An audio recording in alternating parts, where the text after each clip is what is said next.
Bringing you 9 bouts of action tonight, and we're going to have all the divisions represented. We're going to have some sub-novice, novice, and of course the open division. Tom Leypoldt, Jerry Munger from PEGTV Channel 15. And before we get into the actual fight card, I'd like to just remind you that you can go to www.pegtv.com, click video on demand, and you can watch these fights at any time, any place, anywhere, free of charge. It's on the internet. And you can also do it the old-fashioned way by just turning on Channel 15 on your television and watch it. Cal Josselyn Jr., Ron Fredette of the Rutland City Boxing Club, putting together a very interesting card tonight. In the third bout, we'll have Kevin Cobb in the heavyweight division from Precision Boxing. He is the 2009 novice champion. In the sixth bout, Brandon Berry, he's the 2010 novice champion.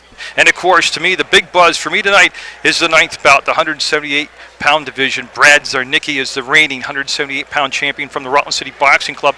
Plus, he's also won the novice outstanding fighter the past Golden Gloves tournament. But the first fight tonight, we'll come back to it, is extremely interesting and entertaining. We have Katie Crosman-Cavell and Heather Crosman-Cavell. They're going to fight in the 123-pound division, and they're sisters. So what an entertaining way to get the night off and running. And again, Fight Night brought to you by PEGTV Channel 15 Sports, your local leader in local sports coverage. It's good to be here again with you, Jerry. We haven't done a boxing match in quite some time. I hope we get a good turnout for that. We got a lot of local boxing familiar faces in the audience tonight, and I'm excited. Are you excited? Oh, I'm excited. I tell you, this couldn't come fast enough, and we should mention that tonight's fights are dedicated to Hank Miles. A lot of dignitaries here. Tommy Garrow's walked through. Right, you can't talk about boxing in Rutland without bringing up Tommy Garrow. He's definitely a local legend. He's trained his share of all these local fighters that went on to win titles, Cal Josselyn being one of them, who actually won the title twice, 1987 and 1989, and I even had the privilege of learning from the master himself back in the 1900s. He taught me how to throw a punch, so it's a pleasure to see him sitting ringside. I did say hello to him earlier. He's in good spirits, and he looks excited for tonight's bouts. Actually, it's a whole different culture when you go to boxing, and everybody here seems, well, we're just seconds away from the opening round, and again, it's something I hope bodes well tonight. It goes well for the Rutland City Boxing Club. I hope it spurs some interest, and again, you can always contact Cal Josselyn Jr.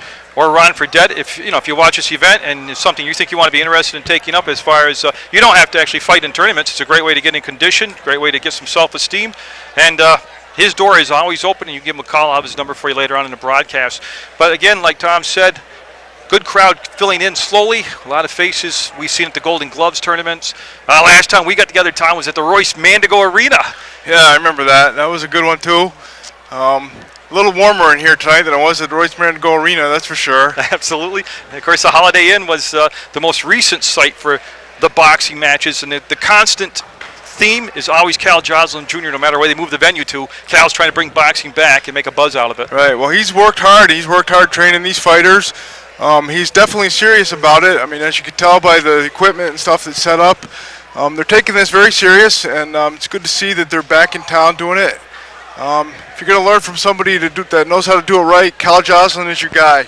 Absolutely. We should mention, too, that this is sanctioned by the USA Boxing rules, and I did talk about the sub-novice fights. Those are 3 fights or less of experience. The novice is 10 fights or less, and they also only go 2-minute rounds. And, of course, your open divisions, your most experienced boxers.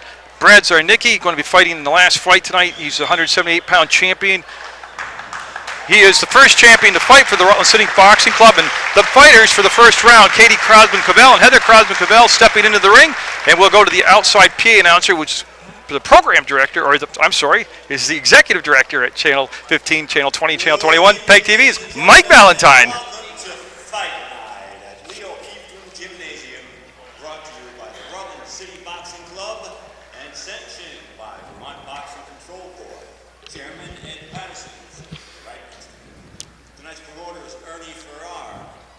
Tonight's fights dedicated to legendary amateur boxing and trainer Hank Miles.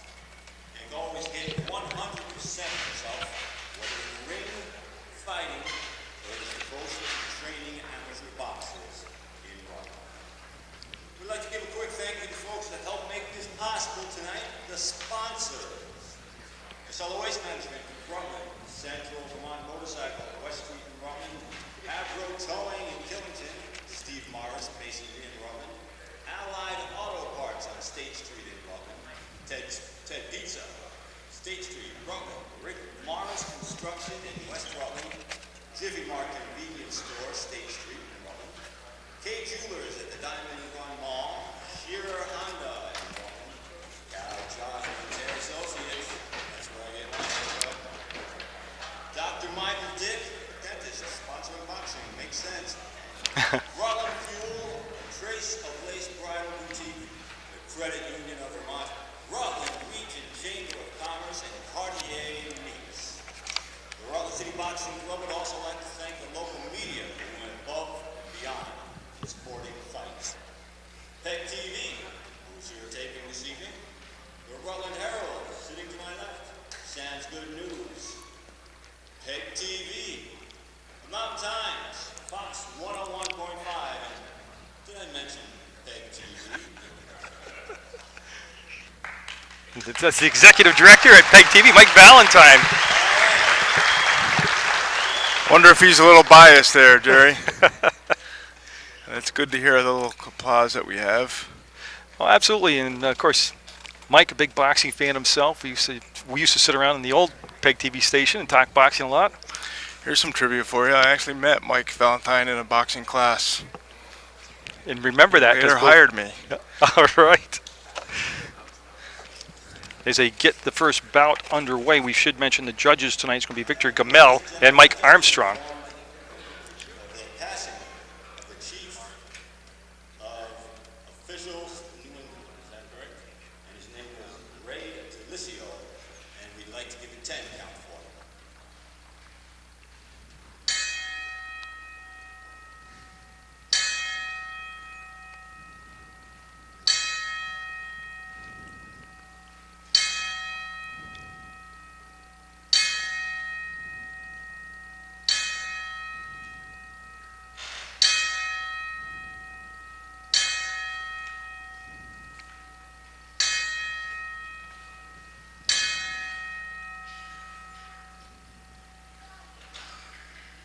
Tonight's judges are Mike Cameron, Mike Farrar, and Sean Jenkins. Ring doctors, Dr. Mark Bogan.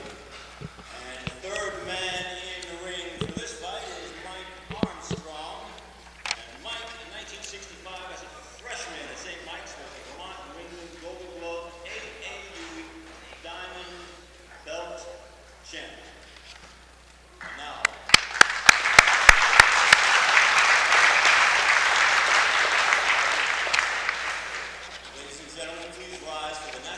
sung by Mary Beth Laird. Mary Beth Laird is going to sing the national anthem tonight for us.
Beautiful job done by Mary Beth Laird.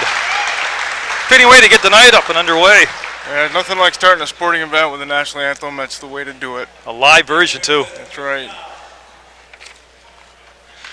All right, tonight's first fight, sponsored by Solid Waste Management of Rutland, fighting in the weight class of 123 pounds. This is the junior match. There will be 3 one-minute rounds.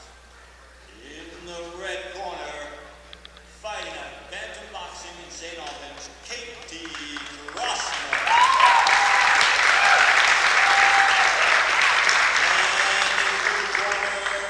Fighting out of Belgian Boxing in St. Albans, Heather Crossman-Cavell.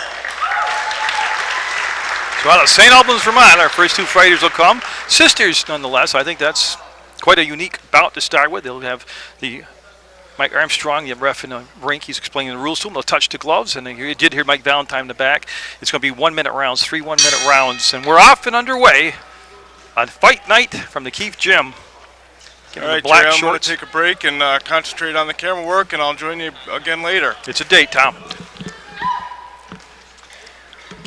Katie Crosman is in the black shorts. Heather Crosman's in the red, white, and blue shorts, and no feeling out process. They're going right to the center of the ring. And, of course, one of the keys is to control the center of the ring, and they're out there. Some shots to the head from Heather Crosman. To the ropes they'll go, and it'll be Heather Crosman-Cavell trying to get off from the ropes back to the center of the ring. Katie Crosman-Cavell takes a shot from that right hand, and it'll back her back up. Again, the judges they mentioned, Mike Cameron, Mike Farrar, and Sean Jenkins. And a minute, if you're in that ring fighting, a minute seems like a long time. These young ladies were very anxious during the introductions to the national anthem. You could just see them in the corners waiting to get the fight up and going. They can fighting at the 123-pound weight. A decent first round of fighting. Tom, your impressions of that first round? Well, they did pretty good. They threw a lot of punches. Tend to get nervous in the first round and spend a lot of. Well, you tend to get nervous in the first round, Jerry. You spend a lot of energy. Let me turn the audio up. You might be able to hear me better. You spend a lot of energy in the first round. Typically, you get nervous. Spend adrenaline can really burn up your steam. So it's really important to keep your composure in the first round and kind of feel your opponent out. And see where they're at, see where their footwork is, and see if their hands are up and they're defending themselves properly. And both the cornermen are going to tell the fighters each to just remain calm. It's very important that you don't spend all your energy in the first round. Oh, absolutely. And a lot of times we'll see fighters, viewers will think they're tired, and a lot of times it's just that they've been burned up by the stress and the energy of being worried and nervous like that. So round two getting underway. We'll wait for the bell. I'd say it's a very even first round here between Katie Crosman-Cavell and Heather Crosman-Cavell. And they'll meet right out in the center of the ring. They are wearing 10-ounce headgear, and I should mention, too, that if they're below the 152 pounds class, which they are, as the action picking up, they'll be wearing the 10-ounce gloves also. Well, let me tell you something about headgear, Jerry. All that does is keep your face from getting scarred up. It doesn't actually absorb any of the impact of the punches. And the action is picking up here in the second round. So maybe that first round, just like you said, Tom, settled things down, and they're more focused on the boxing now here in the second round. Some body shots to the head will go Heather Crosman. I'm just going to go back to first names. Like I said, this is very unique to have sisters here. It's got to make for some interesting dinner table discussion. I bet the holidays are a blast at their table to take up the interest in boxing. And some shots as they exchange headshots back and forth to the body, to the head with the right hand. Will go Heather Crosman-Cavell. And that, you could just sense a little bit tiredness at the end of that round by Heather Crosman in the red, white, and blue trunks right there. Well, let's not forget, too, that the heat in here tonight is going to be a factor. It's very hot in here tonight.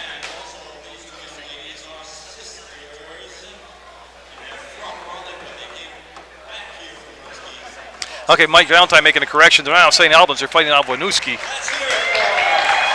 And they get a nice round of applause. We're coming to the third round, and again, I'm looking at what I've seen in the first two rounds is a very equal fight, very balanced fight. Talent-wise, they seem to be right on the same page with each other. I'm sure they spar together. They can learn from each other. And I'm just watching the corner work here. I wonder if it's the family goes from the fight in the bout in the middle of the ring to the corners also, if those are relatives also in the who would draw who as far as beating the corner. Get 9 bouts tonight in total, and we'll culminate with the 178-pound fight in the 9th round.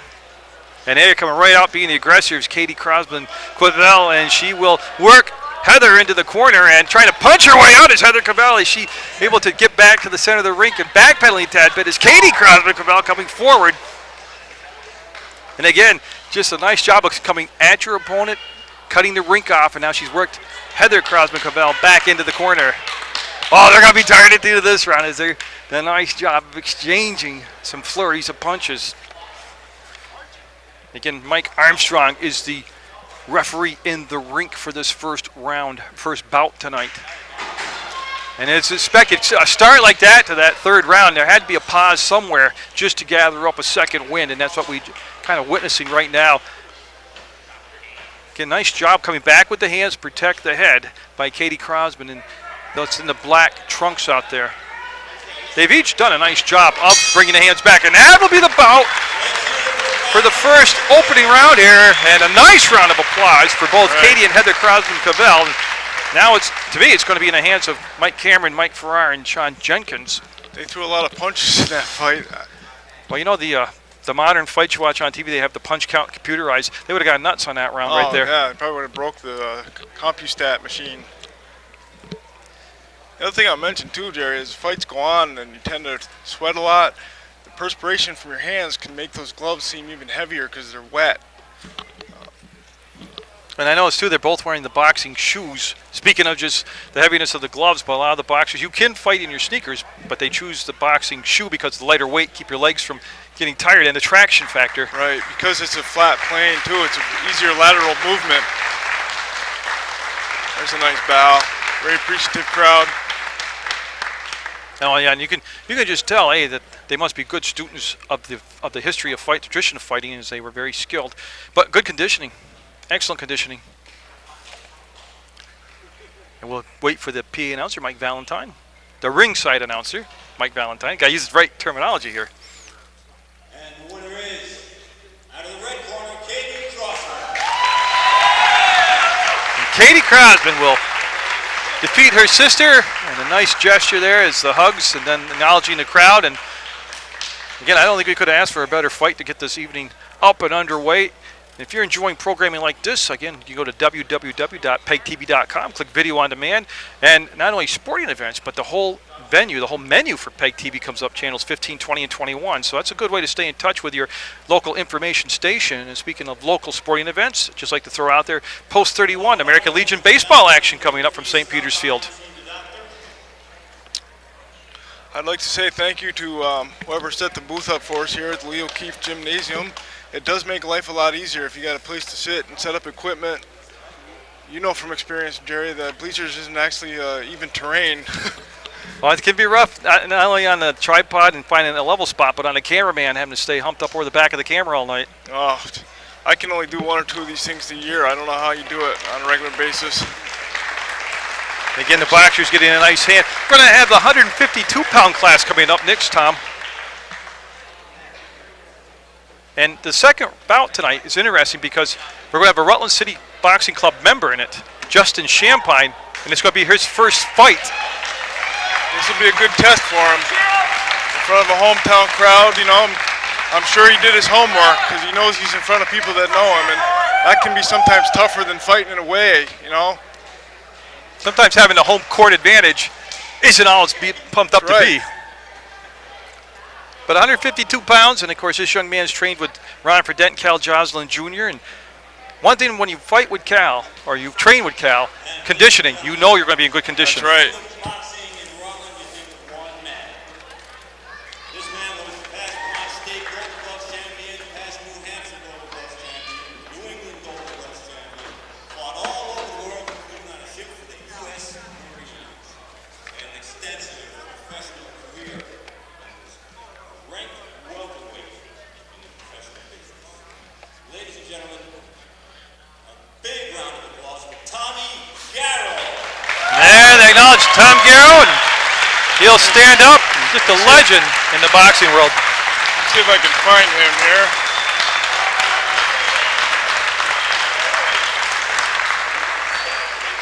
Of course, that's G.J. Garrow sitting right next to him. There he is. Our Yeah. next battle is brought to you by Central Vermont Motorcycle on West Street in Rutland. Weight class is 100. Can't talk about boxing in Rutland without mentioning Mr. Garrow. Oh, absolutely.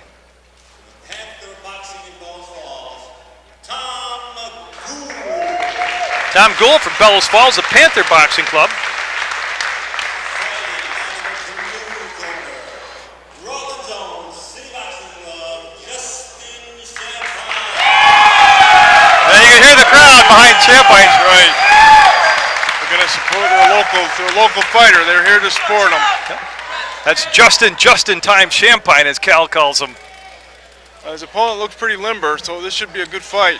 It's a sub-novice division we're going to watch right now. Let's go, champ!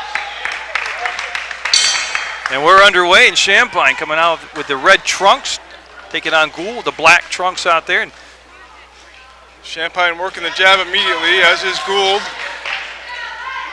that is something Cal Josselyn well known for. Everything works off the jab to Cal. It's the most important punch in boxing. Let's go, champ! One worry being the first time fight for Champagne is to come out and stay settled, not blow his whole energy load right here in the first That's right. bout. They're feeling each other out right now with the jab. Keep it in the center of the ring.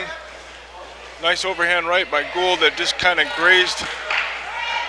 One thing I see Champagne right now is a couple of those punches that Gould throw, he had his hands down, Champagne did. So he'll get back to the center of the ring now. Well, some fighters can get away with keeping their hands down, but I wouldn't recommend it unless you're really fast. Oh yeah, lightning fast actually. We're in the first round of the second bout, the 152-pound division. And that, Gould this time set Champagne back as he's trying to work his way in on the attack. See the balance. Oh, go ahead, Gary. Well, just watching Gould, he's relaxed, he's balanced, he's getting a rhythm to measure those punches. Well, he's trying to time his jab to bring the overhand right behind the jab. And you could see clearly on that exchange, Champagne's hands down very low. he's trying to stay away from the right hand. You can see he's circling away from Champagne's power. Sticking the jab out there. Straight in, straight out with the jab. Trust your combinations. He's got to keep the hands up a little bit higher, I would say, though.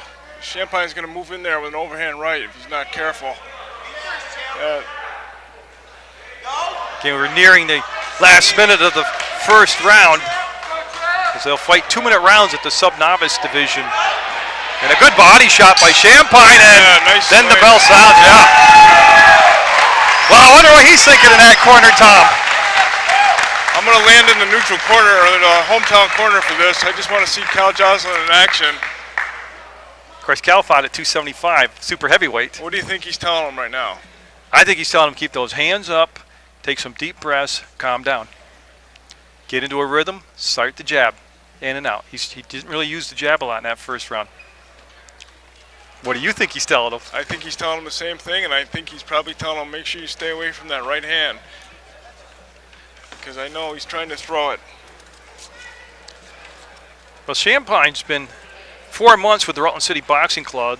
He's done a ton of sparring. Cal likes to work at least 20 rounds of sparring in the weeks during the week that they get together. But the big thing Cal told me is just he's got good power. At 152 pounds, he says that right hand hits like a 178-pounder.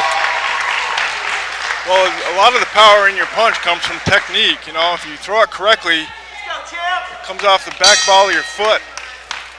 If you learn how to generate that power, a smaller man can really throw a punch. Boy, and Gould coming out, pressing the issue, attacking right now. There's a right hand up to the headgear. Champagne fighting back.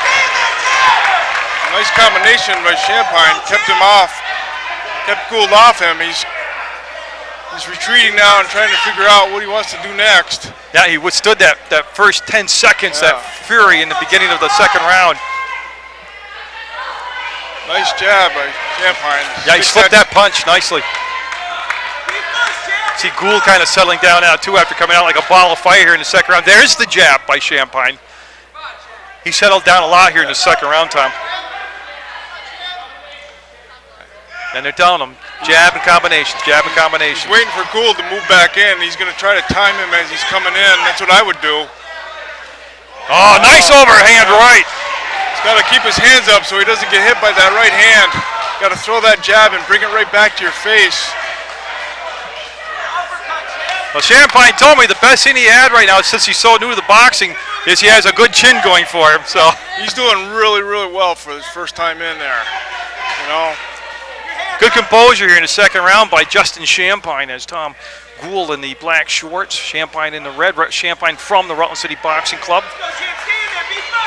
Nice jab. Oh, and then he tried to follow it up with that right, just missed. That right is missing, though, which is good. He's got a nice compact delivery on that right hand, Gould does. Oh, that one got him. You can see him shaking his head no, Champagne. Again, the jab, snapping back the head of Champagne. Gould ducking down underneath those. That was a long range jab right there by Champagne. Hasn't really put his combinations together here in the second round. We're in the second round, 2-minute rounds here. And there's the bell. I'll go back to the corner now, the local corner here with Cal. Well, I thought Champagne overall came out and actually boxed better that round.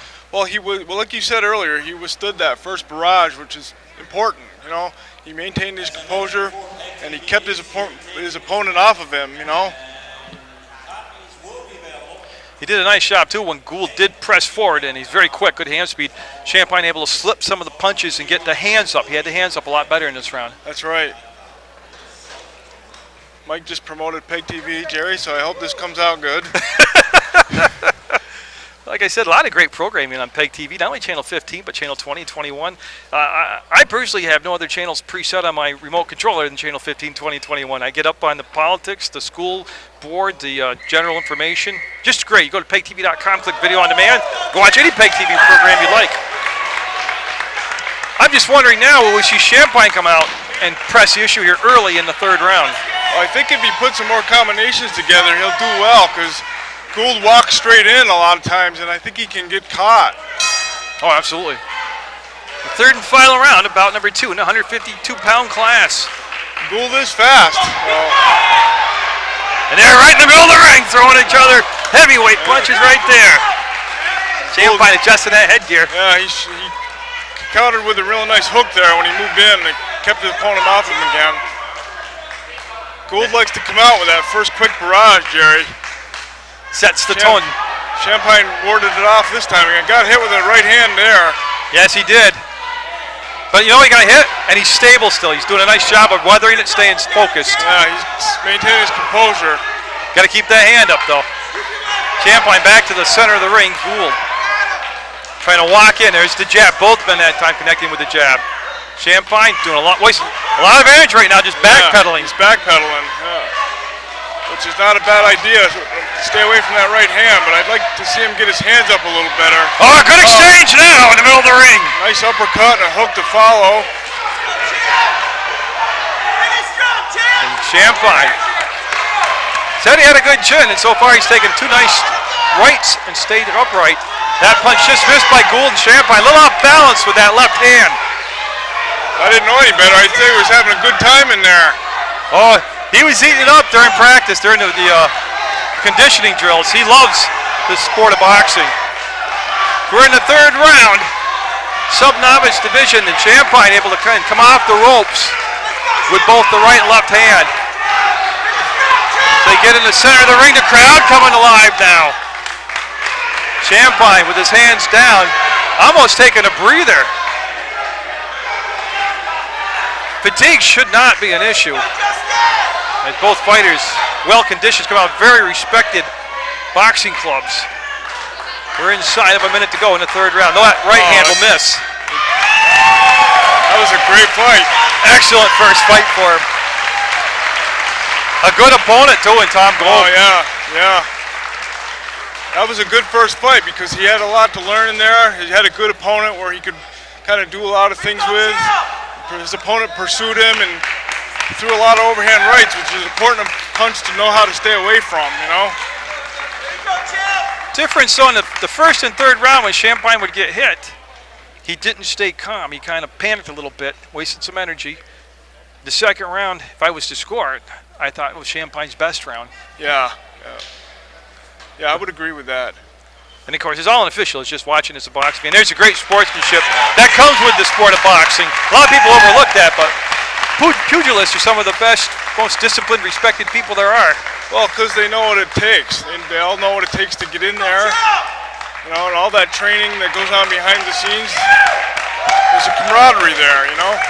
Well, a lot of blood, sweat, and tears for 6 minutes of fighting goes into that. We'll get the official decision.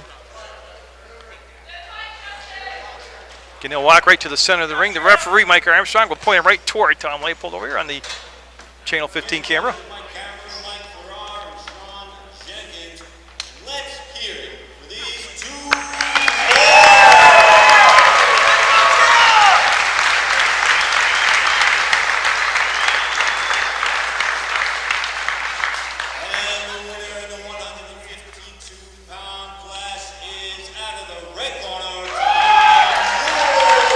Tom Gould will come away with the decision. But an excellent first-time fight for Justin Just-in-Time Champagne. Nothing wrong with that at all. Well, you know as well as I do, sub-novice, 3 fights or less in your career, you lose a lot of your first fights. Records, Sure you do. records are totally out the window. This is experience you're gaining. That's why he's here. And we have a heavyweight fight coming up in the 3rd bout, Tom. Kevin Cobb, who's the 2009 novice champion, fighting out Precision Boxing out of Burlington, is going to be taking on Jesse Merritt out of Jazz Boxing. Well, the one thing about heavyweight boxing, Jerry, is one punch can end it at any time. Oh, yeah. It is the glamorous division, absolutely. Yeah, it's probably the most paid attention weight division in the history of the sport.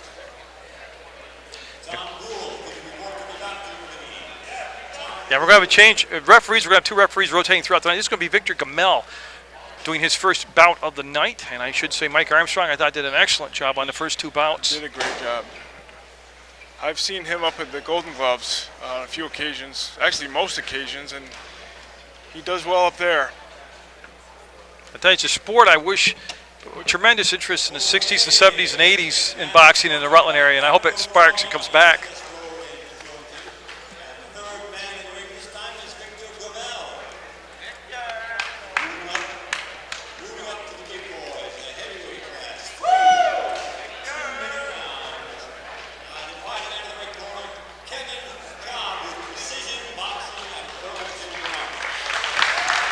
Precision Boxing has had their share of Golden Glove champions.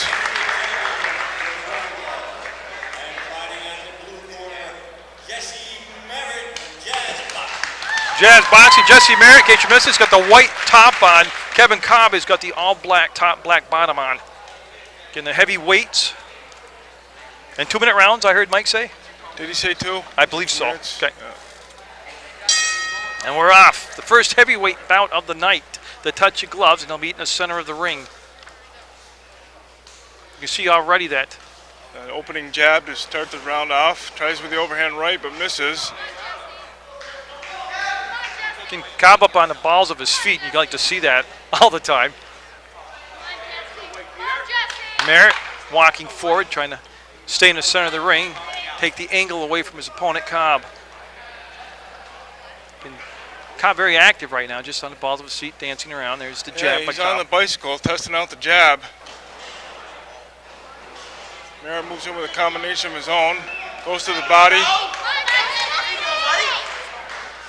I tell you, I know we're very early in the fight, but it looks like it's going to be not a sloppy fight, but more of an unrestricted fight for Merritt, who wants to get in close to short body punches. Cobb wants to stay back and dance around and punch and leave, punch and leave. Right, yeah, he's a touch and go kind of guy. And again, Jesse Merritt. What do they say, hit and run away and live to fight another day? Absolutely.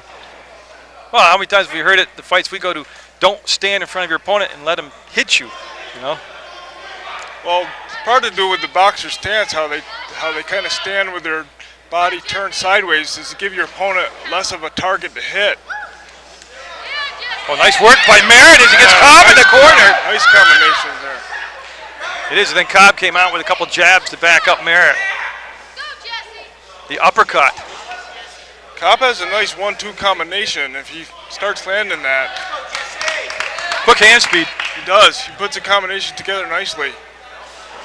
Merritt goes to the body really well. Oh, good body shot, and he came upstairs after he went down to the rib cage. Cobb did. Cobb is starting. Cobb. Cobb is starting to lead with that right hand now instead of setting it up with a jab, and that can be very effective too if he lands with it. First fight we saw, sub-novice. The fight we're watching right now in this bout, in the third bout of the night, a little more polished boxing, a lot more combinations, a little crisper. Do you agree with that? Right, yeah, you can definitely see both of these guys have experience. Again, they go to work in the corners. You were on Cobb. I'm on Cobb right Cobb's now. corner. So just in case you're just tuning in, first of all, I want to know where you've been. You've missed some good fights, but you're looking at Kevin Cobb. His opponent in this heavyweight bout is Jesse Merritt. That's round one, down and out of the way. And again, both fighters did a lot of things really well. Yeah, I'm impressed with it. They put their punches together well. They kept their defense up pretty good. Nice footwork. Oh, yeah. And they threw combinations rather fluidly. I like that. I can see that, yeah. Well, I like to see fighters start out with a jab because it shows that they have knowledge. You know, a lot of people don't appreciate that. A lot of it is a chess match. You know, you don't just come out and start throwing punches. It's a tactician's game. Absolutely. Absolutely. As they touch gloves, and we're underway in the second round. You're watching PEGTV Sports, Channel 15. Fight Night. That's the featured presentation. Straight ahead and forward go Merritt. He'll get Cobb in the corner and wants to work the body. There he is, going to the body, and then Cobb able to work himself out, and he's warned by the official. Some of those punches got in, too. Difference in style and cutting down the ring. Cobb, like we said, more on the ball of his feet. Merritt straight ahead, going right at you. Right. Well, he's trying to duck underneath the jab in those combinations and work the body to tire his opponent out. Slow him down a little. Oh. Nice combination. Cobb came up with that right hand and caught him solid on the chin. Merritt, though. Merritt's still moving in. Yeah. Well, he's. Oh, nice hook. What a short nice. short shot that was. Nice compact stroke. Merritt right now, it's looking like he might want to be catching his senses here. And Cobb with a reach advantage. And he has been. Which is actually why he's more of the boxer right now. He's trying to use that advantage, that reach advantage. Well, he doesn't want to get caught in the corner and be leaned on by Merritt. He doesn't want to be bowled around like that. He wants to be using that reach advantage, like you said, setting that jab up. Merritt slowed down after those couple of shots. Yeah, well, he's trying to see how he's trying to slip that jab and move under. Yep. He wants to slip that jab and move under and land a couple body shots. Of course, one thing I haven't mentioned, I'm sure you've seen it, but Kevin Cobb, very good defensive fight here in the second round. He's very elusive. He keeps his hands up good. He's got nice movement. He backs up away from the right hands. Wow. One of the first wild punches we've seen him throw out of control. That's what they call a Superman punch, Jerry. See Merritt now.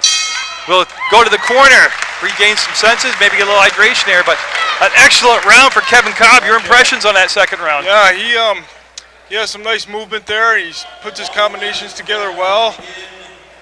And, you know, Merritt's not giving up, though. He's moving in. It's kind of a local Ali Frazier type of thing here, you know? Well, Merritt took a couple nice shots, but he never panicked. No. He retreated, regrouped, got set to go forward again. Well, that's one of the things with experience is you have to know what it feels like to be hit, so it's not foreign to you when you get into a fight, you know? Oh, you recognize that room, as they say, you know? It'll be an interesting third round as it unfolds. We're watching that first heavyweight fight of the night. And again, you can tell, first of all, conditioning's been very good here. And the trainers and promoters and put together a nice package for us to watch. And third round, oh, he's dynamite to watch. I can't wait to see it. I love this, Jerry. I love that we're at a boxing match. I'm in my glory right now. Absolutely. They'll come out and touch gloves, and we'll have the third round of the heavyweight fight of the night here for you. Jerry Munger, Tom Leypoldt, bringing you this boxing action. And don't forget to tell them it's Tom Leypoldt on camera. I don't want people to think it's you. No need to drag you down. Oh, great uppercut. Oh, nice. That was a nice sharp punch. You could see the head of Merritt snap back, and again, Merritt, knowing we're in the third round, will come forward, work his way out of that corner. Boy, in and out, in and out. Merritt doesn't want to be on the ropes with this guy, though. He wants to bull in. He's got to get underneath that jab. They worked themselves back to the center of the ring. And they're asked to break, and yeah, they will come back now to the touch gloves. Again, Victor Gamel, the third man in the ring out there. Yeah, say it with a G, Jerry. I know. And they're asked to break. First time, actually, in all three fights we've watched tonight that the official has been able to have to get involved like that with a couple breaks tonight. Right there, you see Merritt duck up underneath. Missed three times. That was a nice elusive maneuver right there. Way he slipped those punches. Yeah. Yep. See how you can slip punches without moving away from your opponent, and you're in a position to throw punches back. That was nice. Yeah, and that guy goes back. His balance was outstanding. Yeah. Oh, nice combination, man. A big finish here. They're going to call the fight and count it out. Yeah, they want to go to the neutral corner. And our first standing 8 of the night. Standing 8 count. The referee wants to make sure that the fighter has his composure about him. You know? And that Fury came after. I think he stops it. Yep. The winner by TKO is going to be Kevin Cobb. Cobb was landing a lot of punches towards the end there, and I think the referee just thought he had enough, you know? Again, both fighters, first fight of the night, we saw real different styles. Yeah, definitely a boxer-puncher match. That was a good fight. That was an excellent fight. And I just want to keep up. So Cobb. Boy, that was a nice elusive maneuver by that. Of course, and we mentioned this at the start of the bout, too. Kevin Cobb is the 2009 novice champion, heavyweight champion. And he fought with that type of competence. Yeah.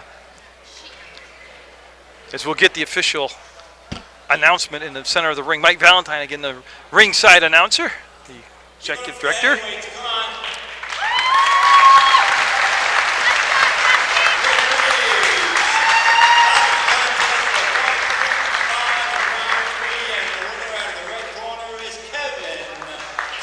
Kevin Cobb stopped at 103 of the third round.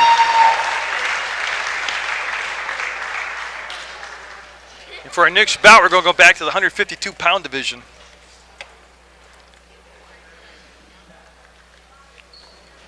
It's Brian Cullinave. He's going to be taking on Jalen Reno.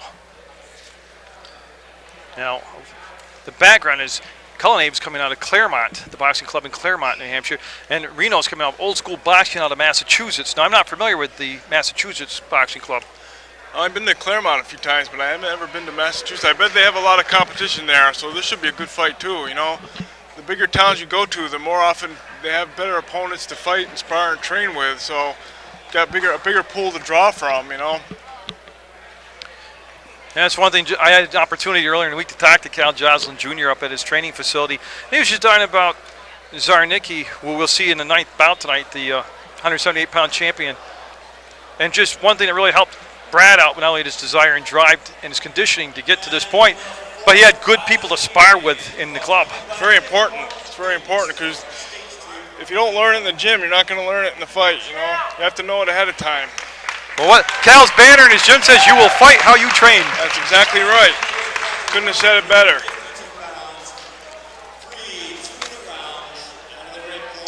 3 2-minute rounds.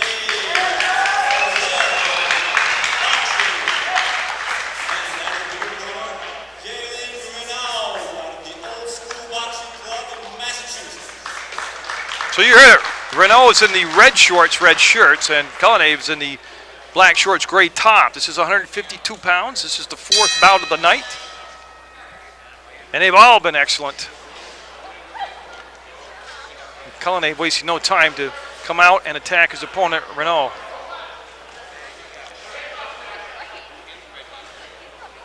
Again, Renault with a lot of movement early on, nervousness. Right. He's trying to feel his opponent out, you know. He wants to see if there's any early openings without getting hit. A little bit of infighting right there. Overhand lead that kind of grazed the headgear. Nice 1-2 combination. Quick snapped him right off there in the corner. That's Cullinave in the black shorts.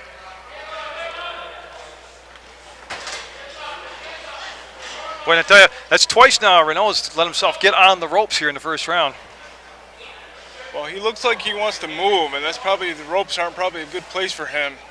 Now, see, he's gotten in the corner, and Cullinave will come in with a shot that lands on the chin. He's defended himself well on the ropes, but it doesn't look good to take that many shots, you know, some of the judges might not be able to see that they're actually missing. And that's a good opening to actually tell you the judges. Mike Cameron, Mike Farrar, and Sean Jenkins are the 3 judges for tonight's bouts. In the first round now starting to settle down a little bit. There was a good start by Cullinane. And he came across with the right hand there. They worry a lot about their adjustment of their shorts as far as looking good nowadays when they're out there. It's important to be comfortable, you know. Oh, absolutely. Especially when you got somebody trying to whack you. Oh, nice jab right there. Cullinane countered off that move nicely. Cullinane working the jab right there. He looks very calm. Looks in control. Does. Actually, they both do. Yeah, Renault settled down nicely, and there's the bell. That's a great point, because what we saw in the opening couple seconds from Renault, he settled down now. Yeah. Nice boxing in that round.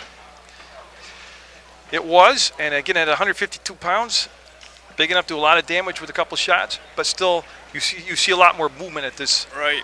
Yeah, the lighter weights tend to involve footwork a little more, you know. Again, I agree with you. I'm glad to see boxing back in Rutland. But, you know, for whatever reason, if you're turning the TV on right now and you're just catching from the middle of the fights on, no problem. You go to PEGTV.com. You can click video on demand. You can watch the fights in their entirety at your convenience, at your leisure. It's a service we've had, almost 3 years now at PEGTV. Has it been that long? It's been at least 2.5. I don't want to go out there on a limb too long, but again, it's your local information station. Glad to be bringing you this boxing tonight on Channel 15. Speaking of 3 years, I know somebody that submitted 500 games in 3 years. Yeah, got to get a life, doesn't he? And we're off on the second round. They'll touch gloves. Nice job by Reno coming out of the corner. Oh, good exchange right here between Reno and Cullinane. Nice. Oh, you can hear somebody in that corner tell him, jab him to get out. So Cullinane coming out to start the second round, just like he did the first round on the attack, but again, a much better job this time by Reno, able to counter and come out. Right. Weathered that storm early, you know. Yeah. It's the official, Victor Gamel. Wants to adjust the headgear. There he goes. Says he got spun around. They'll touch gloves, and we'll get going here in this second round of action. In both fighters in the corner, Cullinane on the better advantage here, and asked to come out and asked to get the punches up. To keep those punches up, yeah, that's important. First time we've seen that tonight. He didn't take any points away. No, he just did just a warning at first. I don't think it was intentional. Right now, the only issue with Reno is he's been a little off balance on some of his punches. He's been coming backwards trying to throw the punch. Right.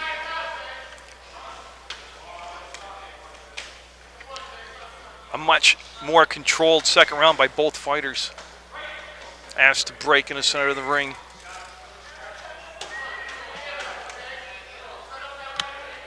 You can see that Reno in the red shorts. Remember, he came out in the first round just dancing like John Travolta out there. He's gone more into on the balls of his feet coming forward after his opponent.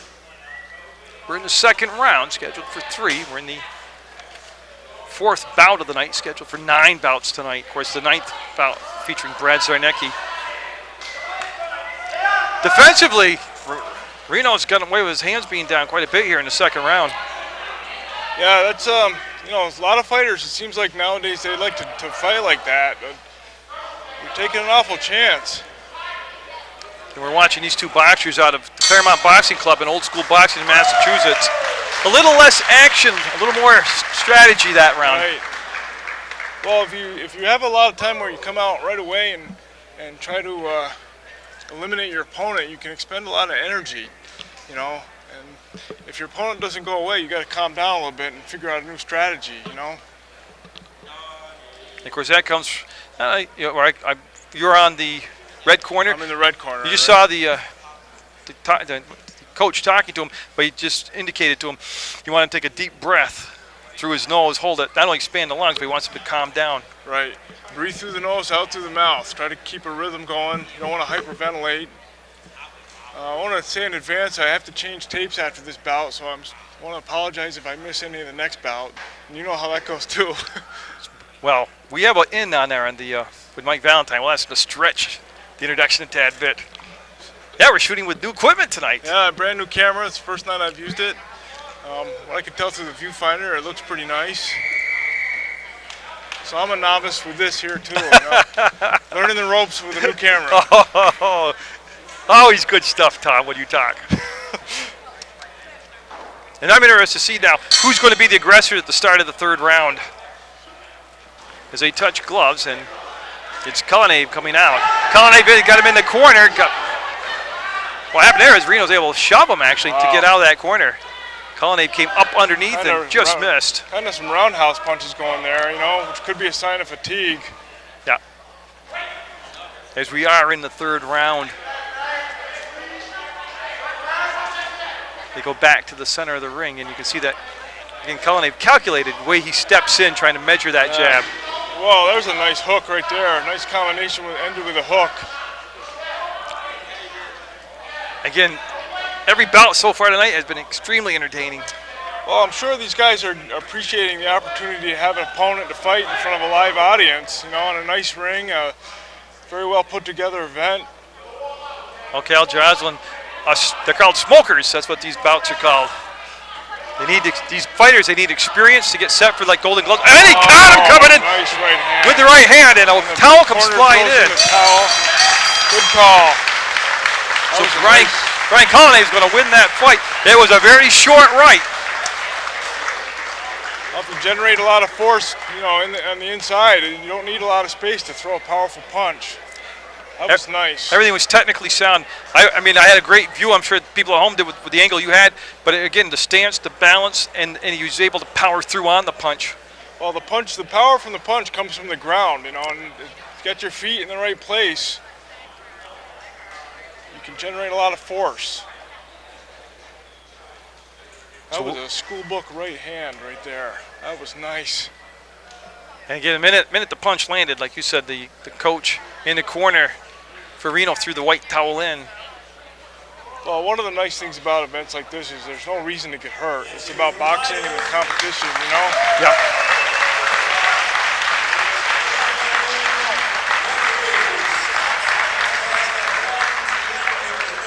.120 of the third round. Cullinane will get the win, and we'll get new tape in. New tape. We're back.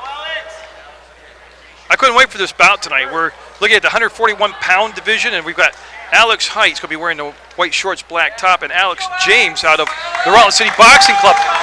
Now, Alex James out of the Rutland City Boxing Club has had 3 fights, all ending in split decisions, so he's looking for his first win tonight.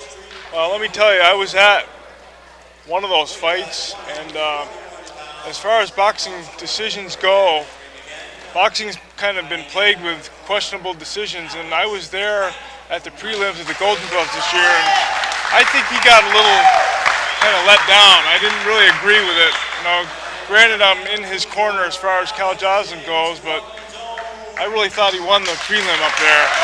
That's just my opinion, Jerry. Hey, that's okay. I love opinions, you know that. Cal Josselyn said that Alex James has been with his club for 1 year. He comes from Proctor High School where he played soccer and baseball. The interesting thing about James is that he was into karate before Cal started boxing with him. Yeah, and I heard through the grapevine that he got into boxing to get some fighting experience and to get in shape. And he's done one, he's going to get in the other right now. Yeah. So Alex Height, again, black shirt, white pants, all in red. Alex James out of the Rutland City Boxing Club. Not that you don't get in shape with mixed martial arts, but you just don't have a lot of those bouts around here, you know? Well, Cal was talking, one of the biggest things to overcome for an obstacle for James was because of karate, he had to learn that it was okay to hit and hurt. Right. I don't know if that made sense, but... It does make sense. Oh, there's a nice combination by James. Absolutely. Gets his man against the ropes, ties him up to keep him from punching back, which is a good tactic, and it works well. Experienced move for a young fighter. That's right. I'll tell you right now, even though we're about 30 seconds into the fight, James with tremendous hand speed when I'm watching him out there. He's not lazy in the gym either, from what I hear. Yeah. Puts the time in. Well, when you're fighting for Cal Josselyn Jr., I mean, all three fighters are going to watch tonight from his club, from his stable. They all put their time in. That's a one thing that he asks. If you're going to be here, give me everything you got. Take it serious. Yeah. Stay focused. They made a little adjustment on the equipment as we switched referees again. We're back to Mike Armstrong. See James strong enough there to lean on his opponent. That was a jab thrown by Height that didn't land. And James, a little inexperienced there, but he's able to bull his way off the ring, off the ropes back into the center of the ring. I like the way he steps and counters too. He does that nicely. See how he moved in there with that jab and brought the overhand right in? Absolutely. Right on cue too, which made it good. A little bit of a lunge on the punch by Height. Not a lot of damage done by that. They go back into the ring, and that's going to be the first round. All right, we'll visit the local corner for this round. You can't hear Cal, but we can kind of see him in action here. You'll be able to tell by his hand gestures what he's going to be talking about. Yeah, a lot of time he mimics what he wants his fighter to do. Yeah, and I should mention Ron Fredette, also under one of the boxing coaches, along with Cal. They've done a wonderful job. Again, if you're interested in taking up boxing, I mean, Cal's always got his door open, and he's more than willing to talk boxing with you. I mean, it's one thing he will do if you want to stop and talk boxing with him. He's the right guy as far as hooking up. If you want to start talking, a son or daughter or. Him and I don't talk about much else, Jerry, if you can imagine. I can't, because but you know what I love? It's just he's the tradition and the history. He's not just the physical sport. He respects the tradition of boxing. Oh, he's a historian. Yeah. For sure. So round two, as they have James step back. He was a little anxious there coming out the middle of the ring, and they'll touch gloves. And you're watching PEGTV Channel 15 Sports Boxing tonight. So James bullies Height right into the corner there and keeps him against the rope, lands some hooks to the head. Ties him up again to avoid being counterpunched. And the referee will walk him out and just give him a little bit of a talk there about the holding. Strong move, though, by James. Yeah. It's a acceptable form of defense to tie your man up. The referee just won't let you live there. Exactly. Nice punches there. Oh, there's that defense you're talking about. Yep. Nice way to step away from that overhand right. Plus, Height's going to get tired if he keeps missing a lot of those. No, he's missing with the jab, but he's also lunging with the punch. Well, the fight I saw of James in Burlington for the Golden Glove prelims, he picked his opponent apart. By the second round, his opponent was exhausted. Again, James able to counter. Height came in, and James countered off from the move. Oh, that's what you get for coming in with your hands down. You can't move in on a guy like James with your hands down. He throws too many combinations, too much volume. If he misses you with one, he's going to hit you with another one. Just like that jab right there. Yeah. Nice job. Okay. Height coming in, James able to tag him. Second round action. 141-pound division. Again, he'll tie his opponent up, lean on him, push him off, and work himself back out to the center of the ring.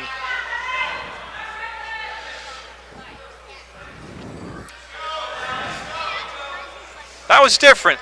He wanted to cock it and shoot it, and he just got off balance coming in. The good thing was he didn't really set himself up to take a punch there.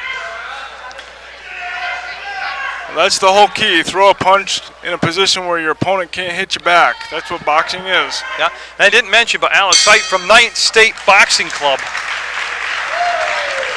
So round two in the books.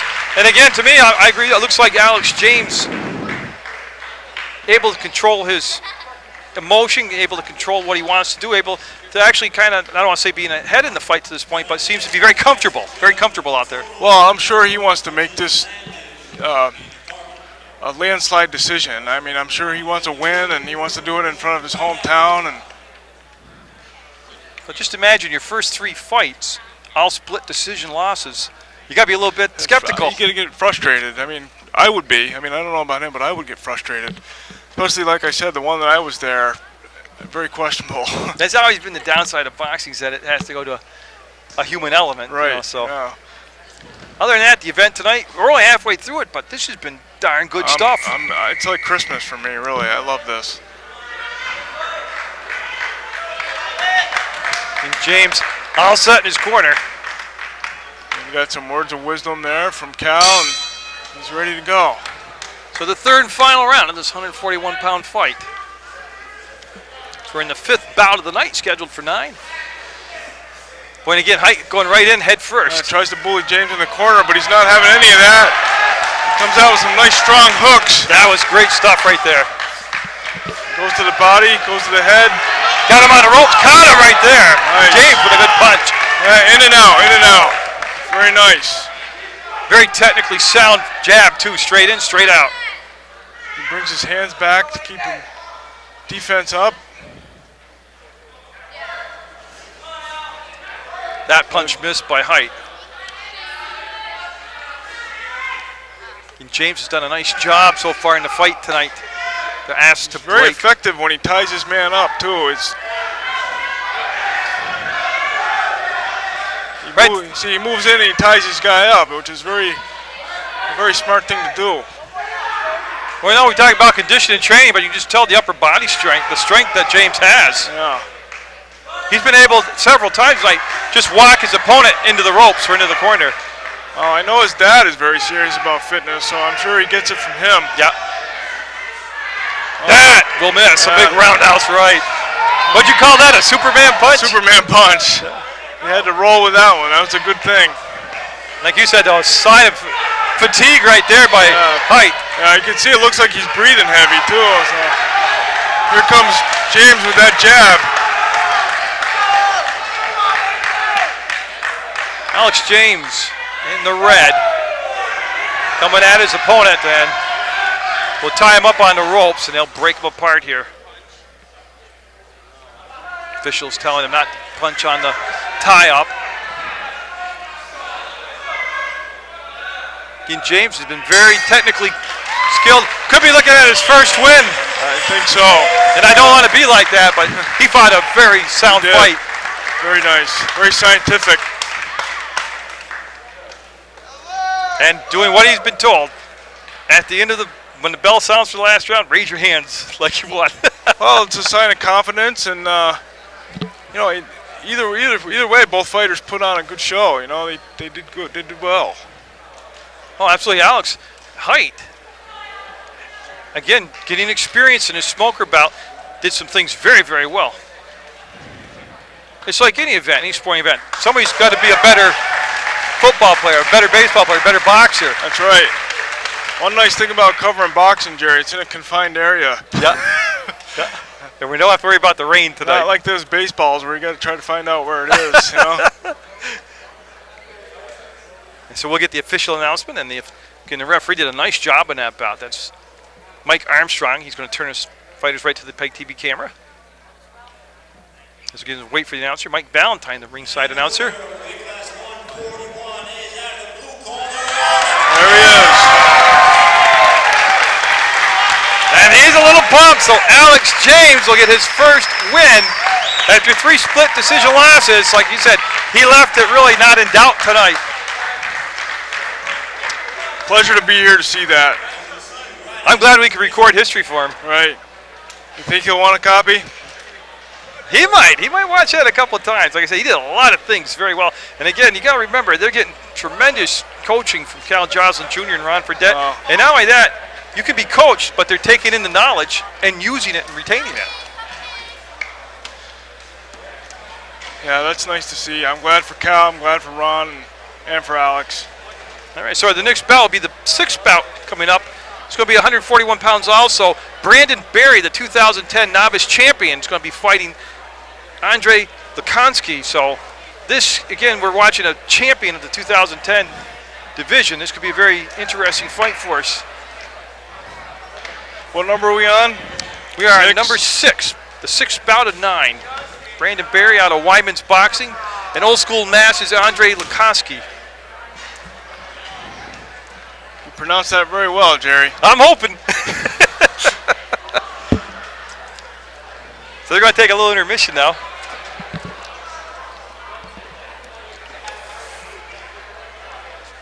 Well, as we get set for the next bout, it's a 141-pound bout. Again, since we are the information station for the community, just some real quick things to run down happening in our community.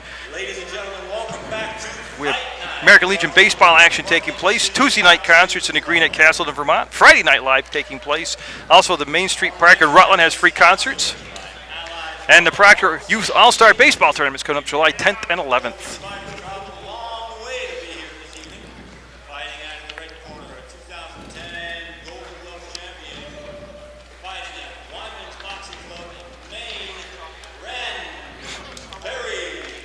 So all the way from Maine, the 2010 novice champion, Brandon Berry, in the white trunks and a white shirt.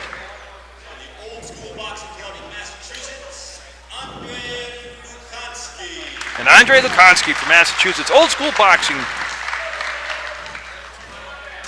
And again, we're going to have Mike Armstrong be the referee. Tom Leypoldt, Jerry Munger bringing this boxing action on PEGTV Channel 15 Sports. Yeah, it's good to be back with you. The Tom and Jerry show again here. It's always cat and mouse when we work with each other.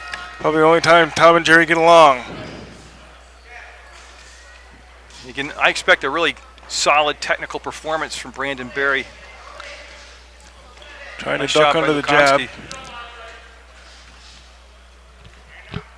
Again, I love to watch the defensive postures and the defensive moves by the fighters. It's a chess match. Yeah. I'll tell you right now, Brandon Berry, he threw a roundhouse right and then came in with a jab to miss. But again, efficient when he's throwing punches. You know what I like to see is a nice combination and then some nice offense, or nice defense after. You land the combination and then you put your guard up. It's going to be an interesting fight for Berry because of the height advantage that Lukansky has on him. Right. Well, you can already see Berry trying to duck under his jab and stuff right there, trying to duck under and get in. Oh, nice. He went downstairs, came upstairs, and got him on the ropes. That's Lukansky in the red. Probably about a 3 or 4 inch reach advantage right now on Brandon Berry. Wyman's Gym in Maine. That's where Berry's fighting out of. Again, Cal Josselyn put together a very nice card tonight. A lot of good combinations we've seen tonight fight. Yeah, this is a very well done event. I have to take my hat off to Cal. Oh, absolutely. Class act. We're in the first round of the 6th fight of the night. Scheduled for 9. Again, Berry coming out very poised. Nice left hook. Did you see that? Yeah. Lukansky there, able to put together a combination. See how patient Berry was with that? Right. I can hear those punches up here. Oh, and he's digging in. He's digging in hard. He's got impressive ink, too, on that left shoulder. And there's about, I'll tell you, you could just see the experience in Berry, how you let the punches get set up. He took what Lukansky gave him to hit at, too. Right, he did.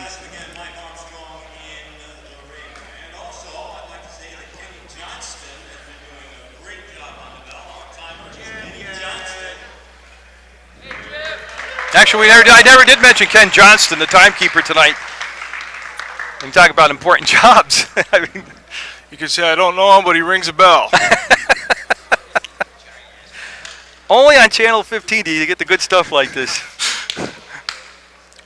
Again, your impressions. We've come back. We've seen a lot of experienced and inexperienced fighters tonight. This bout right here, seems like we have a couple polished fighters out there. Yeah, you definitely see some schooled moves in there. You know, dodging and weaving away from punches and bringing the jab back to your jaw when you throw it and trying to slip underneath.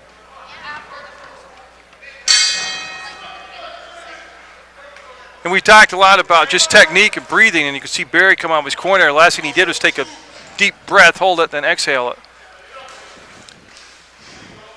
A lot of body shots in that first round also landed by Berry. Lukansky in the red, Berry in the white, opening seconds of the second round. Again, went downstairs, wasn't protected, able to get a body shot in was Berry. Body shots don't look like they do a lot, but they can tire your opponent out very quickly. You lose your breath in there, get the wind knocked out of you. Now that keeps bringing those hands down defensively. Oh, great short right hand. That was nice. right on the chin. Oh, did you see that? That was Yeah. beautiful. Efficient, very efficient he is. He's definitely picking his spots, that's for sure. That, and he's controlling the center of the ring also. Again, those shots by Linkoski just glancing off the headgear. No damage done right there. Again, he got in, got out with the shot, jab there.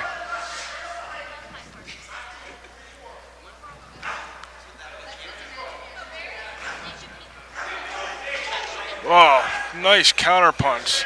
Nice combo to give and nice counter punch to take. Now, we've talked about Linkoski's reach, but Barry's really neutralized that here in the fight. We haven't seen Linkoski really work off a jab either. You think the height advantage, that would be what he'd be featuring right now. Well, he's trying, but it's being slipped. Oh, vicious See, right hand. That counter punch right hand is a great weapon. Good job by the official stepping in, breaking up on the graph. As they clenched right there. Well, that's kind of a tactic for the shorter man to clinch, to get inside. Almost like going to school watching that second round with Barry. And the tall man, he tries to tie the guy up on the inside to keep from taking that body damage while he's in there. Tie him up so he don't take those shots to the ribs, But that was a good round. If you're scoring at home, first of all, you got to get a life, but you got to think the first 2 rounds just on technical ability and punches landed. That Right. Barry would have to be an advantage right now. I would say. And that'd be a good time where we can segue into telling you who the judges are tonight. Mike Cameron, Mike Farr, and Sean Jenkins are the 3 judges. We already mentioned we've seen Victor Gamal and Mike Armstrong. Tonight it's Mike Armstrong. Well, in this bout, it's Mike Armstrong in there as the referee. Timekeeper is Ken Johnston. Tom Leypoldt, Jerry Munger bringing us boxing action for PEGTV Sports. As we head into the 3rd round, it's been a very controlled Brandon Barry. He doesn't really have to come out and be white lightning, but I love to see the start of the 3rd rounds and all of these smoker bouts tonight. Sure. Judge is doing a good job tonight, too. I think I agree with every decision so far. I've read it just the way you wrote it down.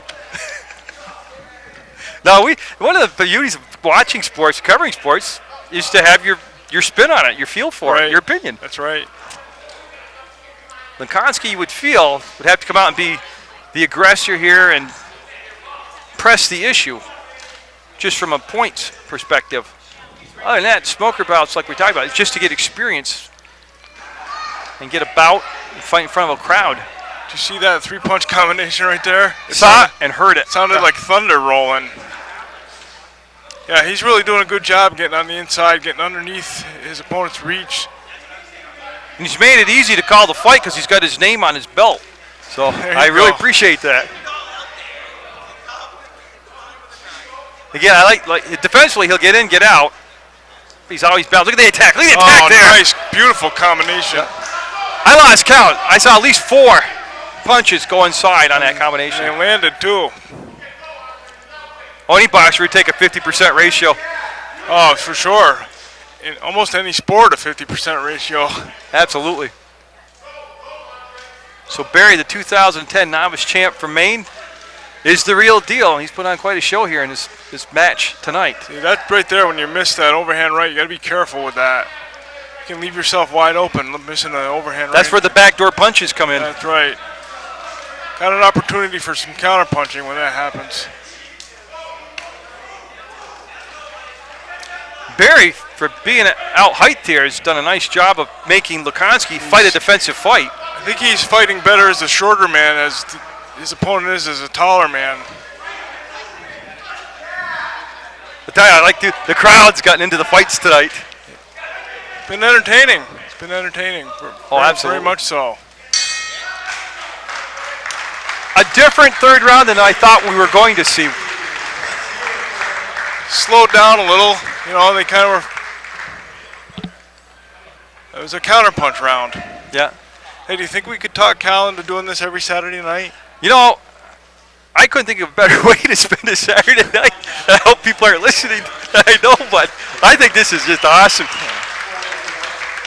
Again, they get a nice round of applause. Hope you're enjoying this boxing action. Cal Josselyn Jr.'s Rutland City Boxing Club with 3 fighters tonight in the 9 bouts. Channel 15 here to bring it to you. The unofficial leader in local sports coverage. And we'll get the official decision, but it would be awful hard to see Brandon Berry not getting that as a win. What's it like having somebody doing camera for you, Jerry? You know, it's a really different feeling. It was different after supper tonight, not to load my equipment, you know, put it in the car, carry it in. It just felt different tonight. And it is. You do a wonderful job. I think this is very, very appreciative that you asked me to sit in on with you. This.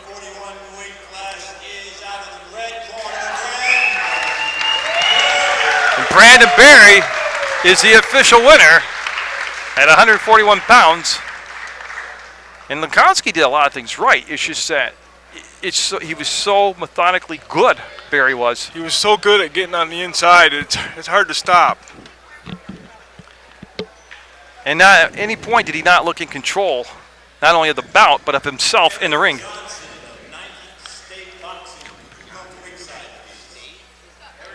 And we go back to 152 pounds now in the 7th bout. And we have Michael Darling out of Claremont Boxing.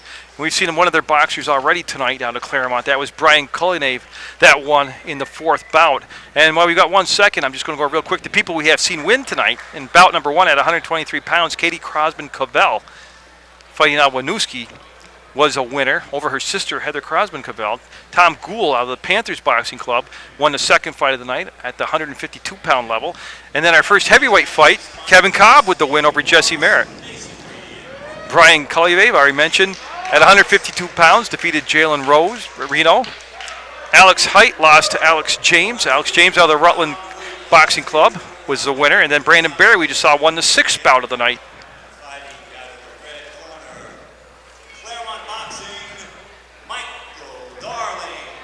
And you see Michael Darling introduced. He'll be wearing the blue top, blue and black bottom. And Corey Perry in the all black. Black top, black bottom. The only problem with tonight, Tom, it's going by too fast. It is. That's because Cal's running a tight show. One doing bout a great right job. after the other.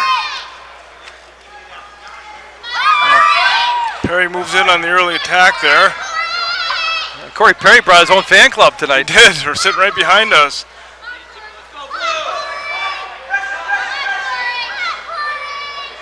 Boy, he's throwing them with some Now, I didn't hear, salt is this on them. a novice or sub-novice, but kind of a hectic start by the two boxers.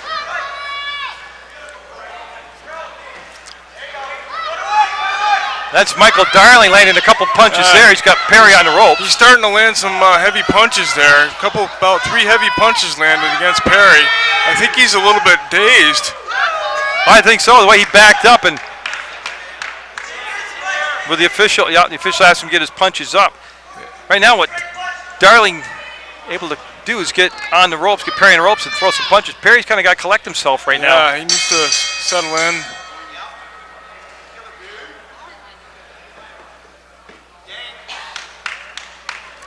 I'm not exactly sure what's happening. I don't know either. I was trying to hear the official. But he stopped the fight. Did he? They're taking the headgear off. Taking the headgear off, so that's a good indication that it is stopped. Now, you thought he was dazed. I thought he was. And obviously he couldn't answer the right questions to the official. Yeah, he took about 3 real heavy shots right to the side of the head, which can really ring a guy's bell, you know. And again, it's all about safety. Cal couldn't stress that enough talking to him earlier in the week. Everything here is all about safety. Well, these are learning bouts and bouts to get experience. Nobody wants to get hurt. You know, there's no reason for it, really. Oh, absolutely. So we'll get the official announcement from the ringside announcer, Mike Valentine. As the next bout, we'll have heavyweights again. The winner in the 152-pound weight class out of the red corner, Michael Darling. So, He threw some bricks out there, that's for sure. oh yeah.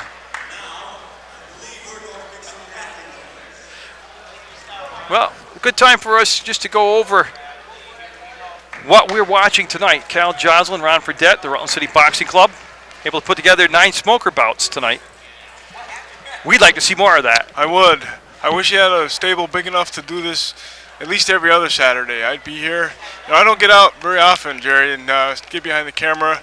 And I don't know how you do the narration and the camera work at the same time. I certainly have an appreciation for that tonight.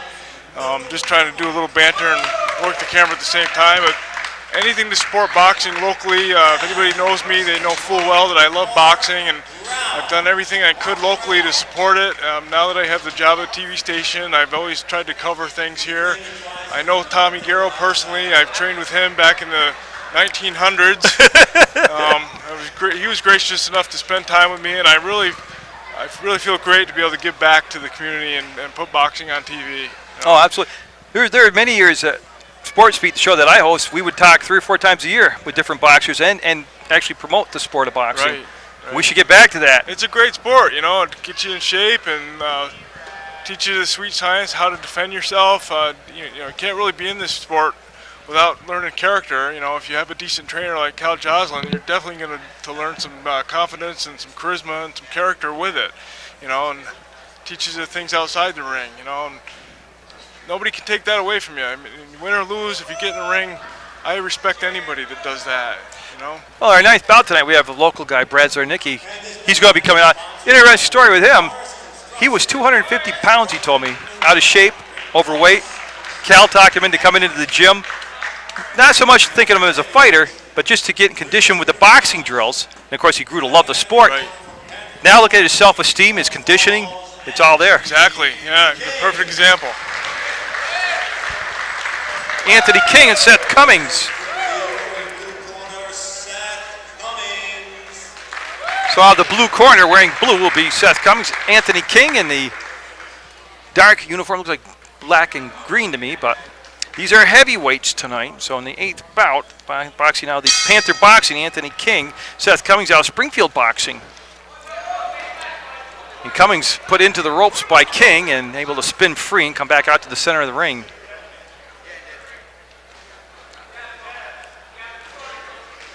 And we had a heavyweight bout earlier tonight that featured Kevin Cobb, the 2009 novice champion, and he was able to win. He pulled out a win over Jesse Merritt. So this is our second heavyweight bout of the night. More of a pace suited for heavyweights to start off here. Yeah, definitely they slow down. You don't see the quick footwork usually that you do in the lighter weights. And getting hit by a heavyweight is no cupcake. You know, they have to really pick their shots. Oh, absolutely. Of course, we talked about a lot tonight about Cal Josselyn. He's fought at the super heavyweight, 275. One of the quickest people I've ever seen at that weight, for that weight. Yeah, I've watched a lot of footage of Cal back in his fighting days. And power and speed. Strange combination here. Cummings able to get King as he walked right off the ropes into that punch. Didn't do a lot of damage, but it was an awkward position for King to be in. You can see King talk to about breaking on the break with a clean break. Yeah, sometimes it's hard to resist not hitting your fighter on the break. You know, you see an opening and it's just your instinct to take it. Not necessarily intentional all the time. It's just force of habit, really. Yeah, King just a second ago able to land a combination, set up a combination.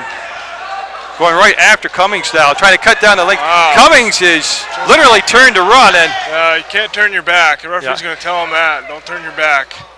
That's number one, that's dangerous. It is. It is. So King able to open up the eyes of Cummings on that. That's the end of the first round. A real different round. Yeah, it was a different round. So. Cummings standing in his corner, or King standing in his corner and not asking, didn't want the stool brought in. He looks confident. I mean, he put his arms up at the end of the round, and I think he's sure that he's won that round.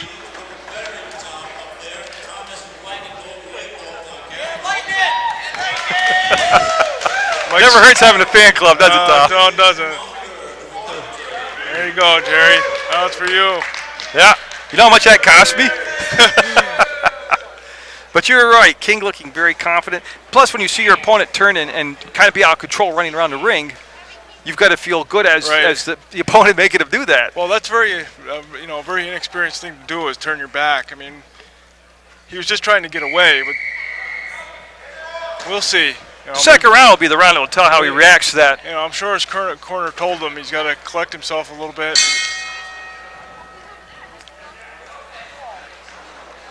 Dangerous punch thrown by King, left himself open.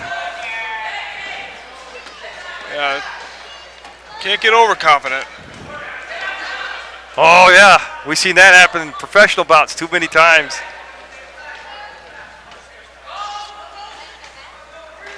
Mike Weaver taking out John Taint with 15 seconds to go in the last round. I remember that. That was a great fight. Fell like a tree. Yeah, I've never seen anybody punch you go down like that ever in my life in a professional fight. See King staying in the middle of the ring, trying to cut down the ring on Cummings. Able to reach that long left hand in there and get it, yeah. And the overhand right's getting in there too once in a while. Too frequently. Yeah. Something different from the first round, the noise on the punches to intimidate his opponent. And they're going to bring the doctor. I think he said he had a bloody nose. Oh. Yeah, and it's can be very distracting if your nose is bleeding. I had my nose broken in a sparring match, and you see stars for real. That's not a joke when they say that. oh yeah, no, it flashes a white light. Yeah.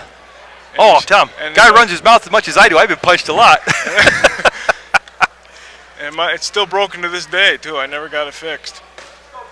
No, I can actually crack mine like that with a deviated septum in it. Yeah. So the doctor giving a good long look here, the ringside doctor, and I believe he's going to let him continue. Yeah. What did Mickey say to Rocky when he broke his nose? It's an improvement. Yes, absolutely. I knew you would know that. So in the second round, they stop action for a moment to check Cummings' nose as it continues to bleed now. It's going to affect his breathing. He's going to have to breathe through his mouth now, which can give you cotton mouth and tire you out. Plus, it's not good to get hit on your jaw with your mouth open. No. Yeah, some inexperienced fighters tend not to be able to handle the feel of the blood. Referee just stopped. Yeah, they'll stop the fight. Yep, in the second round.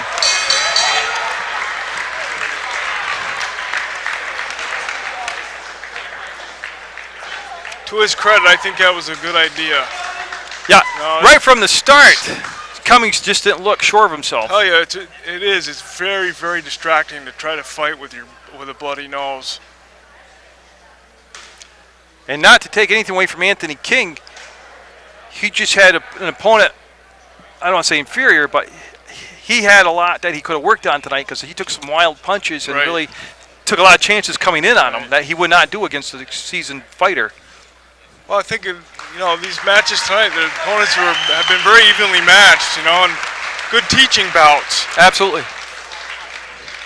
And a lot of camaraderie, We'll get the official call now. So at a minute 22 of the second round, fight will be called. The announcement comes from Iron Mike Valentine. Of course, Michael J. Valentine, the executive director at PEGTV, does a fantastic job. But I remember Mike also not only helping out with an event like this, but also as one of the hosts of the Really Big Show in its beginning years. That's right. Back when the Really Big Show was in black and white, him and I did the first 5 of them. Yeah. And Absolutely. You were there for... I voted for you the year you won it. Yeah. That's why I won. That's the swing vote. Of course, David Giancola, Mike starred in some of his movies. Well, Mike and I actually took boxing lessons. That's where we met, in the boxing class from the Shaddicks, who are also big proponents of boxing in this area. Helped it out quite a bit.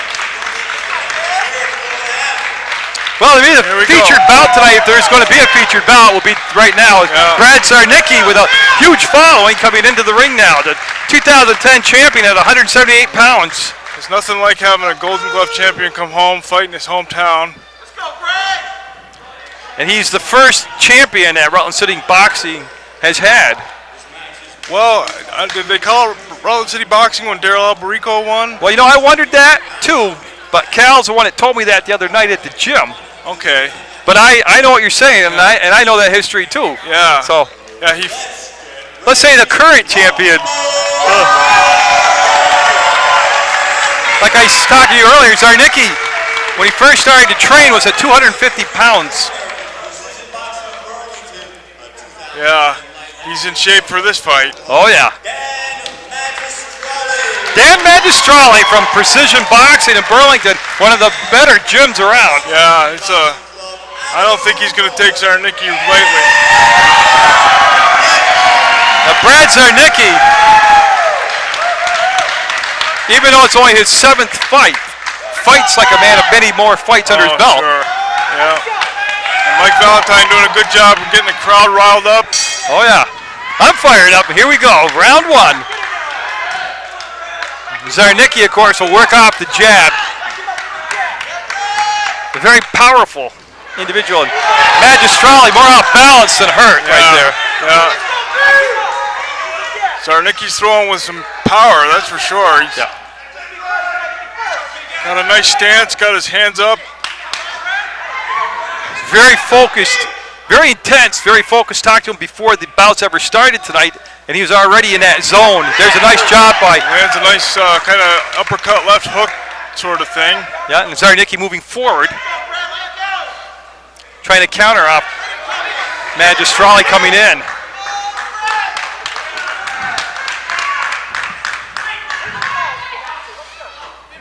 Yeah, the way the bout was explained to me before it unfolded was Magistrale wants it to be a more sloppy type of fight. They want Zarnicki to get in, get out, keep moving.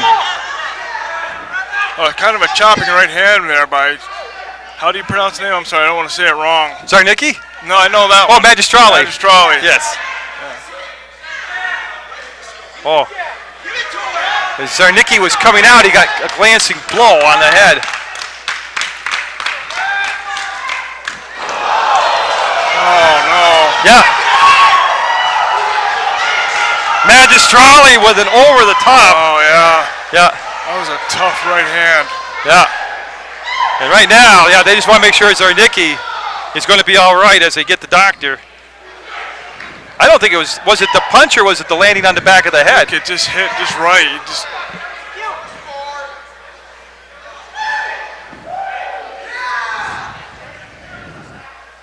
That's good class, buddy, good class. So the ring very quiet right now. Cal talking to Magistrale about the hit to the back of the head. Yeah. He needs to go to the neutral corner and need to be a sportsman about this. I didn't really see it through the viewfinder.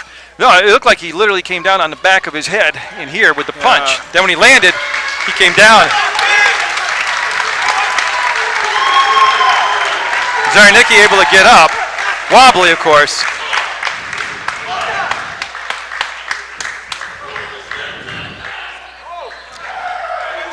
Well, I got to tell you, I know it's an emotional sport, but that's kind of a classless act we're watching right now.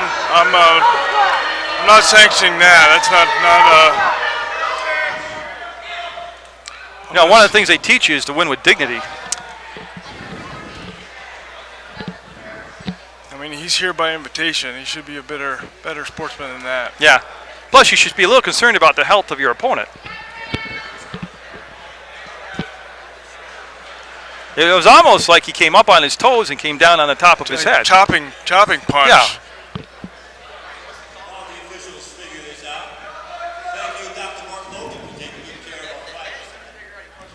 Yeah, good reaction by the ringside doctor. Yeah, if it was on the back of the head, that's what they call a rabbit punch. That's illegal in any well, that's what I wonder what they're section sorting of the sport. out. I'm interested to see what the call will be here.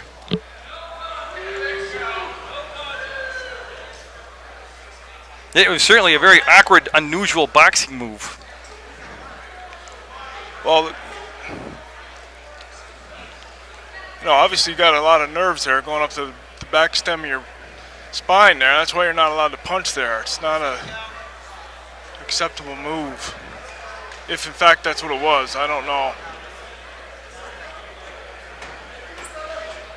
So on a night that was filled with tremendous action, class action, it's kind of a different note to what we thought we would end on here. Yeah, I mean, nobody likes to see a knockout like that with a hometown celebrity. He appears to be standing up on his own power, which is a really good sign. Yeah, I was watching for that too, the arms, the legs.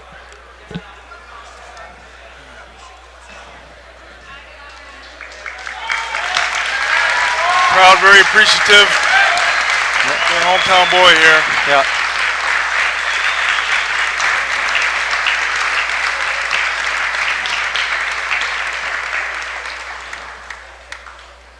Now I'm just waiting for the official announcement. I'm sure Mike Valentine's waiting for the official announcement.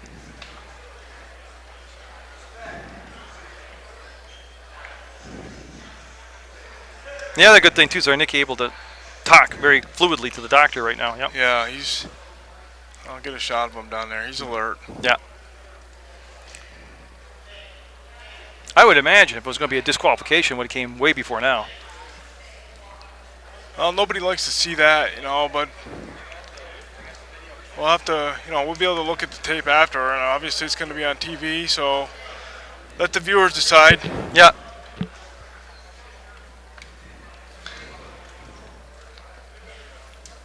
If I know it was our Nicky, I don't think this is going to stop him. He's going to come back from it. And it'll be more of a motivational factor than anything would be. So a long time here as they come up with the final decision. Hope we've enjoyed all the boxing action brought to you tonight by PEGTV Channel 15 Sports. And again, you've seen some tremendous boxings, all different genders, different ages, different weight divisions. And here's Mike Valentine.